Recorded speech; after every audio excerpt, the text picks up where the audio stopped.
I think I built my company on the concept of hard work beats talent when talent doesn't work hard. And then when you're talented, work harder. You know what I mean? I'm the opposite of like, once you're talented, you don't have to work so hard, or you can be more efficient. I believe in doing the next day better.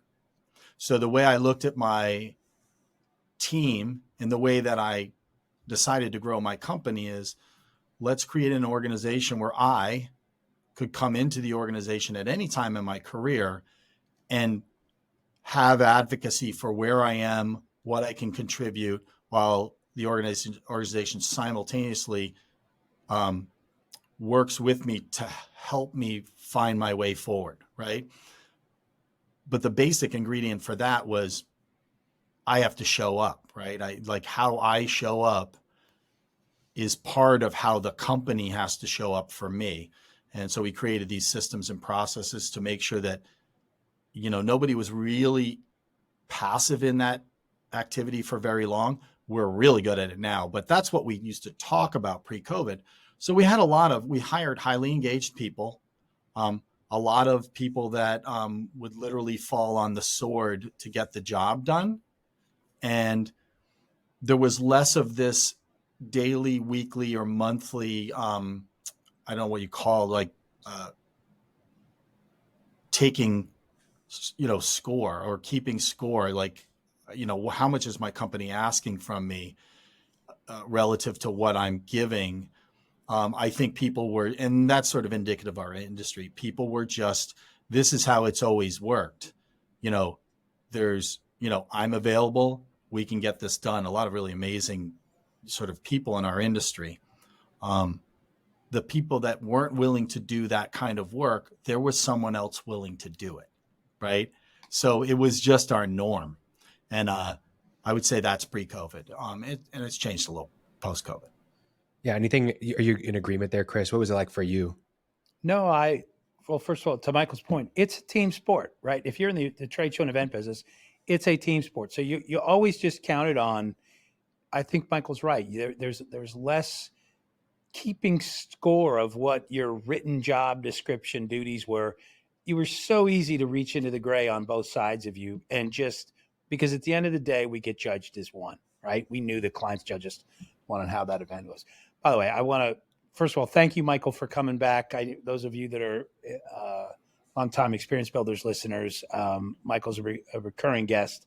Khalil, you have the toughest job. You're like the science lab monitor right now because you've got both shells and muric acid in the beaker, right? And, or it's, the 2 liter bottle of Pepsi and the roll of Mentos mints, right?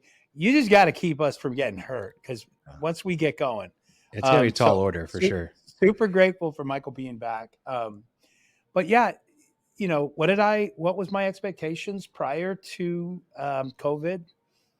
Perfection, damn it. Um, no, but I think it was, there seemed to be more of an understanding of when you join a small business in the trade show and event space, you really are joining a team and you get to learn what everybody does. It does seem that post COVID, there's a bit more, I'll call it awareness of what each role is and the boundaries of staying within that. And maybe that's because, not to get off on this tangent, but maybe because there's been such a discussion in the last several years about boundaries and identity and protocols that we're much more aware, even in job by job, of what that means. I'm thinking about everybody in my organization right now, and there's nobody I'm looking at that I go, boy, I wish that person would reach a little bit more into the gray. Because I think generally speaking, they all do. But we still are looking for critical thinkers, right? Because that's what we are. We're problem solvers and project managers. And that doesn't write cleanly in a job description. A lot of it is reacting to circumstances beyond your control. So but it does. I think I said off mic. I do notice that I've got more people willing to. Maybe the day's quiet enough I can get out the door at 4:30 or at 5. there didn't seem to be as great a hurry or as big an opportunity to leave early 3 days a week or 4 days a week. And it's not early. It's a normal day, but for most people, we're just not in the normal day job business. So that I think so. When you ask about expectations, is it, are employees falling short of expectations? Are employers, or at least those of us that existed pre-COVID, do we have expectations that are overreaching? Just the fact that we all agreed this was a meaningful topic makes me realize something's got to be a little bit off, because we all feel like this is a worthy Right. topic of conversation. So that's For sure. that's kind of the mindset I'm at as we enter this, Khalil. Michael, what are you seeing? You talked about the pre-COVID. As far as post-COVID, what's changed?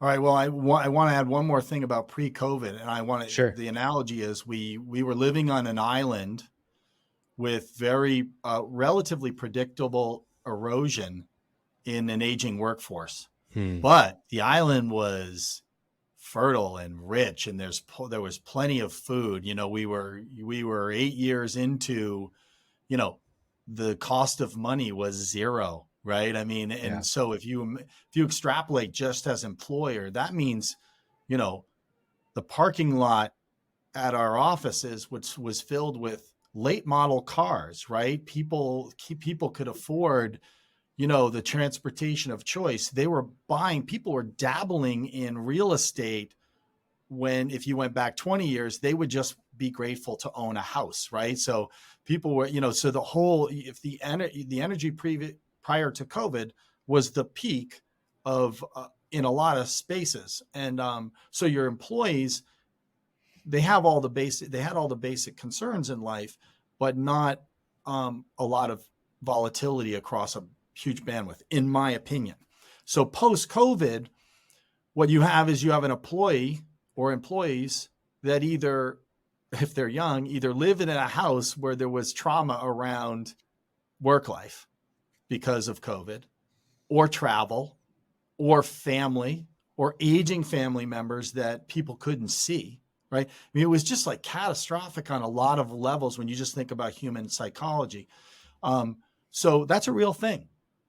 And so, since we are face-to-face engagement and we're inextricably tied to the internal audience, our employees, the customer audience, the partner audience, and then what we do, we're feeling it like, like nobody's business, like a school system would feel it, or, almost any institution where they're colliding with all sorts of different things. So post COVID, I think where we're at is being a person who leans towards optimism, there's a time on that for me. So, I remember saying to Chris once, I'm not pivoting. I just don't see it yet.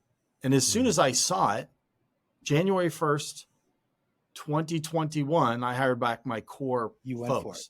Yeah. And then by June of 2021, I realized, wow, only about 12 of my 34 people are coming back. So we started hiring outside. So now we have, 60% of our staff are people, and I hire outside the industry unless it was a really compelling thing, because I don't want to re-educate someone, because we actually believe we have a way, right? So I don't want to teach you a new language while you're consulting with me on why it won't work, right? So that's sort of the foundation of where I am. Now we're in this place where we're doing that. We're sort of moving and inspiring our employees to say, hey, this is our culture. But the rules that Chris and I learned or practiced that got us to the point we are, they don't apply, or they need to be communicated using different language, because certain languages, you get a hard no.